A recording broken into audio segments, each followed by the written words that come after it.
Tangled, A Dazzling Day. Adapted by Devin Ann Worcester. Illustrated by Brittany Lee. Designed by Stuart Smith. Long ago and far away, there lived a beautiful young woman named Rapunzel. She had a special gift: 70 feet of magical hair. She had never ever been outside the tower where Mother Gothel kept her hidden away.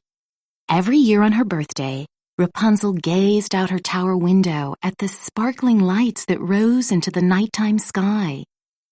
The lights were meant for her, she was certain of it. And Rapunzel yearned to leave the tower just once to see those sparkling lights. On the day before her 18th birthday, Rapunzel was wondering how to find the source of the lights. Suddenly, a thief named Flynn climbed into her window. Flynn was trying to escape from the royal guard, who were determined to catch him.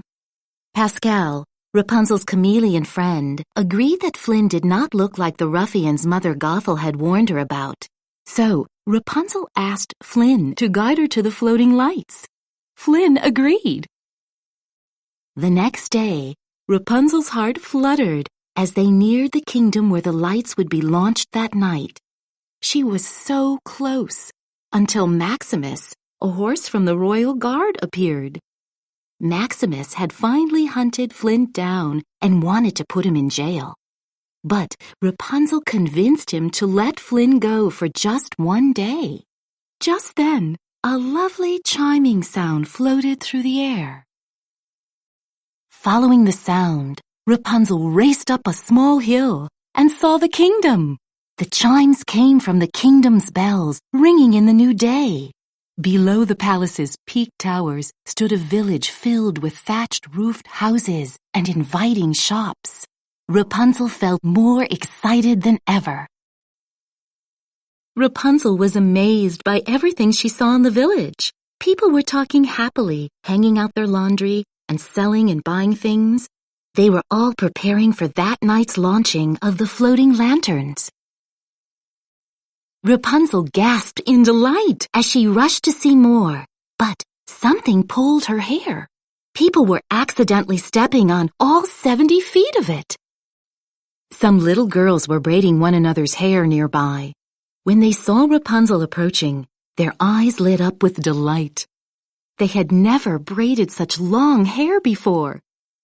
When they were finished, Rapunzel walked away with a neat braid bundled down her back. Nothing could stop Rapunzel now. She just had to wait until nightfall for the lights to appear. In the meantime, she found lots of new things to do in the kingdom. In a village shop, she tried on a beautiful dress. Rapunzel shared pretty pink pastries with Flynn. She loved the way the sweet frosting glazed her lips and tickled her taste buds. She had never eaten anything this marvelous in her entire life. Rapunzel found a bookstore and explored every shelf. She pulled books down to the floor and studied them with Flynn. She eagerly read adventure stories and saw pictures of foreign lands, all sorts of things she had never known about. Rapunzel found people who were drawing beautiful, colorful pictures on the streets. Happily, she joined right in. She liked everyone she met. "It is time, good people. Gather around. Yes, yes, gather around," a town crier was calling out to everyone. "Today we dance to celebrate our lost princess. It is a dance of hope, in which partners start together, separate, and return to one another, just as our princess will return to us one day."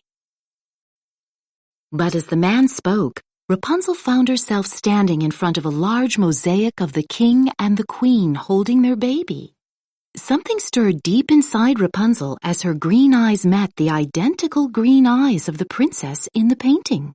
And the queen, why, she looked so familiar that Rapunzel's jaw dropped. It was like looking in a mirror. Soon everyone began to dance. Rapunzel and Flynn looked at each other shyly. Then they grasped hands and joined in, staring only at each other as they came together and separated among the joyous crowd. Rapunzel felt as if she had lived a lifetime in one dazzling day. It changed the way she looked at the world. It was beautiful and wonderful out here.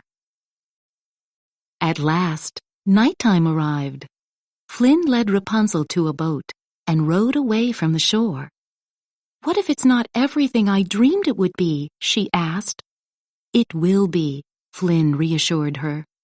Darkness fell, and Rapunzel gazed in awe as thousands of colorful lanterns rose into the sky. It was her grandest dream come true. Flynn reached behind him and pulled out a surprise for Rapunzel. 2 lanterns! Together they launched them high into the air. Rapunzel's heart soared as the lights floated into the sky. It was the perfect end to a dazzling day, and all she could do was wonder what fantastic new discoveries were yet to come.